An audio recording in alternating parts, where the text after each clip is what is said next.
All right. Well, here we are. Happy Friday afternoon, everybody. I'm in the Mountain Standard Time Zone, so it's basically beer 30 here. So, yay. All right. So, what I wanted to talk about today was the email follow-up campaigns. So, I've been writing some email here, and basically I've got like a product offer, and I'm paying for advertising, bringing subscribers in, and then, essentially, like, the thing about selling products online is that most of the people who, especially when you're taking them through like a sales funnel, so they sign up to your email list, right? That's step one. Then maybe you take them to a thank you page that has another offer, right? That's like another example. Um, if we think about it, so like that's a sign up sequence funnel. Another example would be if I'm just selling a product online, right? And I send people to a sales page, or other people send people to my sales page. Well, the thing about it is most people aren't going to buy, right? Like most people who see that page don't buy. If they're your subscribers, though, then you want to follow up with them a lot, right? And just see if you can transition them into becoming buyers. And the way we do that is with email, right? So that's what I'm working on right now. And I've got a beer in hand, and it's Friday, so why not have a drink, and we'll work through this a little bit. So, having a Breckenridge Avalanche. That's the beer of choice today. So, all right. So let me bounce over here to my active campaign, and we can kind of look at what I'm doing here. And then the other thing I want to do is we'll just pull up a notepad here, and let's just say the key things in a follow-up sequence that we want to do, right? So, in this case, basically, I'm promoting this straight through email, right? And so, these leads are coming into me, and they're not seeing like a sales page at any point during the process. So, I'm hoping you can see my screen here. Am I sharing my screen? I don't know if I am. Let me do that. So, okay, let me just figure that out really quick. Okay, well, maybe I'm not going to be able to do that. Okay.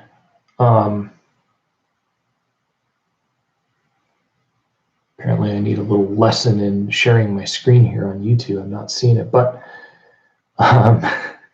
all right. Well, anyway, so let's forget about the notepad I was just bringing up. But the key things I'm doing, like, so first I launch the product, right? And so that's step one. And whatever. So far in this campaign, when I was running it last week, and then I turned it off for a couple of days because I'm just rewriting the emails and kind of reworking them.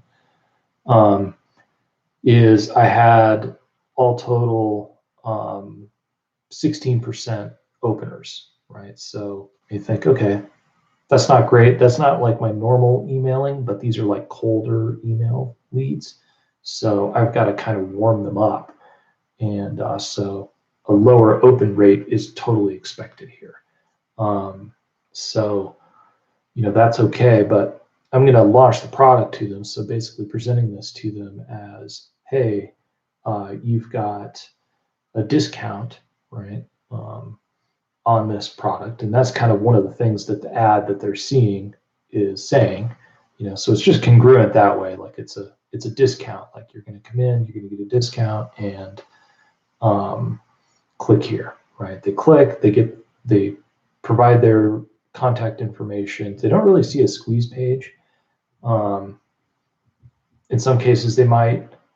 These are kind of like Facebook lead ads, if you're familiar with those. But then basically what's going to happen is they're going to go back to doing whatever they're doing, unless they're really interested in this, right? And then, at some point later, they're going to open up their email and be like, oh yeah, I signed up for this. And so that's why the open rates are rather lower than you might expect with, other types of email marketing. So anyway, let's say 16% open that first one. Well, I'm going to send another email within 3 hours, and that basically says, hey, which is basically a don't forget about me. But what I'm going to do is just kind of go through this sequence of events. So what I'm selling is like a 4-week meal plan, right? And so they've clicked on that, they know what they're getting. And so, what I'm going to go through and do is basically say, okay, bam, click here, go get the product, right? So some percentage of people are going to go click and then go look at the sales page. That's great, right? Most people aren't, though. So then I'm going to send them another email 3 hours later that says, hey, don't forget about this. And then I'm going to start going through a series of emails, basically just answering objections, right? So this is kind of like where you use your emails like a sales letter, right? So some of these objections I address on the sales page, but the fact is that these people aren't going to the sales page directly. I have to get them there, right? And so, and given that this is more of a health niche, this isn't like, pound them internet marketing, go and, check out the, click the link, click the link, click the link. These folks are not quite in that same mode of, shopping online and stuff like that, right? I mean, it's not that they don't, but they're just not internet marketing folks. So you have to really kind of think outside of that. And so that's why I'm going into objections, right? So right away, the first one is, hey, you opted in, you want this, go here to get it. The second one is, I expect that most people haven't gone and clicked yet. So the second one is, hey, the price is this much. If you haven't, it's like a spoiler alert. The price is this much, and then basically going in and saying, overcoming the first objection, which most people have, which is, it's going to cost too much, or I don't have enough money, right? Well, the deal with that is you just haven't, as I learn, and lots of people say this. It's not just me, but it's like you haven't established the value, right? So in order to get that value, because people, if they see the value, like they'll find the money, right? It's amazing. Like you give somebody, you ask them for $500, and they're like, on their last breath, they can't even afford to put food on the table. But then you present them with a brand new iPhone or smartphone or whatever, and they're like in the phone store trying to, get a new one, right? And that's cool, right? I mean, the value is there. People need phones. That's what you have to do with your offer too, and that's what I'm going to do in my email sequence. Is the first thing is, hey, this is how much it costs. Then I just go through a simple equation of, in this case, since it's meal planning, hey, how the average person, so I just go and look up these stats, the average person spends 30 minutes a week to plan their meals, right? And so I just lay this out, do the math, like 30 minutes a week, I'm giving you 4 weeks, what's your time worth? 20, 40, $100 an hour? I don't actually calculate it out for them because it's more powerful if they do the calculation in their head, but they kind of recognize that for the price I'm selling this at, it's like a no-brainer. This would save them a ton of time, even if they only use it for like a week. So that's kind of the first objection that I'm going to overcome, is just the money piece. Second, I'm going to talk about time, because in this case, like with meal plans and with this audience, like I just know I've been studying the statistics about eating and stuff in America and whatever, and it's like 53%. It's more now, probably 53% of families in America plan their dinner within an hour of eating it, right? In other words, like they have no plan. And that's like double what it was 15, 20 years ago. And that was double what it was 20 years before that, right? So like there's this trend toward quick and easy. And I get that, so like this next email is all about, hey, I get it, you're busy, but and I haven't completely figured this out yet, like what this email's, how I'm going to rework it and what I'm going to say. But what it says now is basically, that like it takes time to meal plan, but most of the problem is like if you don't have a plan and you're just going to try to throw something together, then it means like now it's already dinner time, everybody's hungry, and now you've got to like go to the store because you don't have everything you need, and then it's like, why not just stop and get something easy like fast food, right? That's what's going to happen, right? So if you're meal planning, like you kind of head all of that stuff off and you take away all of the hard parts about cooking, right? Like I know this isn't, my channel isn't about cooking, your internet lifestyle isn't, but it's just what I'm going to do in that second email is just kind of talk through like the value in having this done for you meal plan is that like you don't have to deal with all the hard stuff. Like all you have to do is just either order food like on Amazon or Instacart or from your store, and then cook it, prepare it, right? And that's arguably kind of as easy as going out and doing takeout or something, right? So that'll be the next thing, is overcome the time objective. So first we overcome money, then we're going to go overcome time. And then after that, I'm going to go into the, probably health, so like another objection will be like, I don't know if I need this. So that's where I'll kind of talk about that stat I was just talking about, the 53% who don't prepare meals, until within an hour of eating, is that's just not, like that trend towards doing that and eating more takeout and stuff isn't good for you, right? And so we kind of know that. And so, yeah, we'll do that, so that objective is more along the lines of, so money is first, time, will this be too hard, is kind of that third one.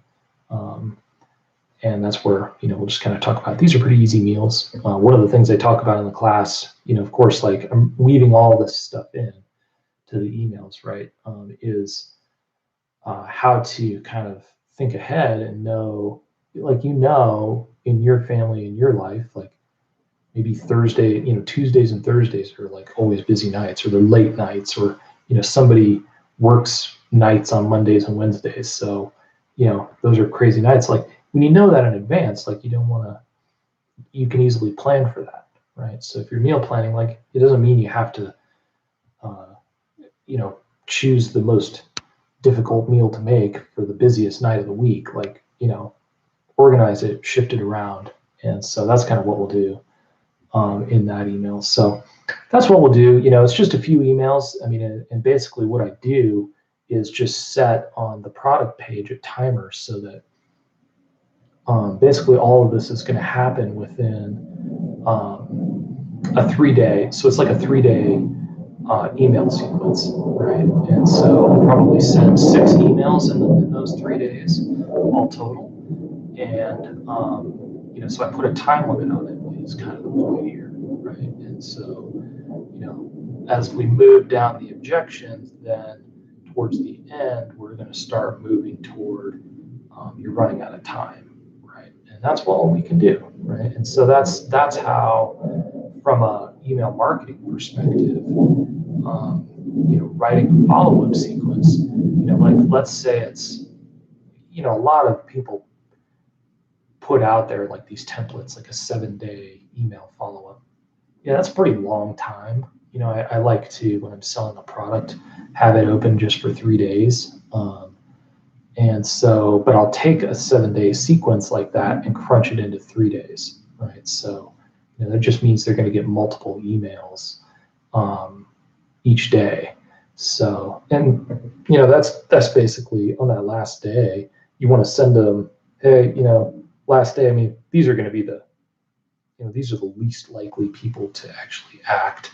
Usually it's the day one when you're getting most of the buys, but at the end, you can send that, and if you've got enough value there and everything, then people may, open that email, and then you send one, an hour or two before the cart closes, and then you want to be honest. Like I set up my funnel, my sales, my product in ClickFunnels, so it's got like on the timer, and I know lots of funnel builders do it. So with your timer though, you just want to make sure that when that timer expires, like you just send them to a different page, right? And don't have it be one of those situations where if they go visit your page, after everything's expired and it's still got time, or the deal's still there, then especially for your subscribers, that kind of doesn't work so well.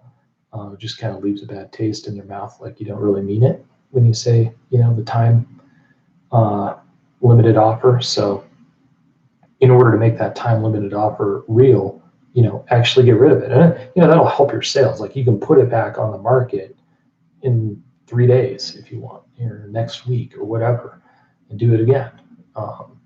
So that's kind of how I do it. But follow-up sequence, I think the main point here is just kind of touching on like the main, in your emails, the main objections that they're going to have, just like as though you were doing this on the sales page. Because at that point, your email really is your interface, like it is your sales page. So this doesn't work for every type of email follow-up and every type of product, but I found it works pretty well in this type of scenario where you're selling like an information product. So hope that helps, and cheers. Happy Friday.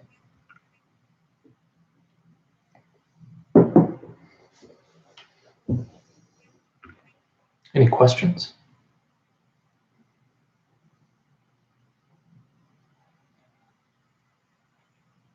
Now is when we can play around here and see if I can figure out how to share my screen. I knew how to do this. A little embarrassed if you're watching this and you're like, this guy doesn't know how to share his screen. Kind of, I just don't do lives very often. So, all right, well, why don't I end it there? I don't see any questions. So thanks a lot for joining me, and we'll see you next time.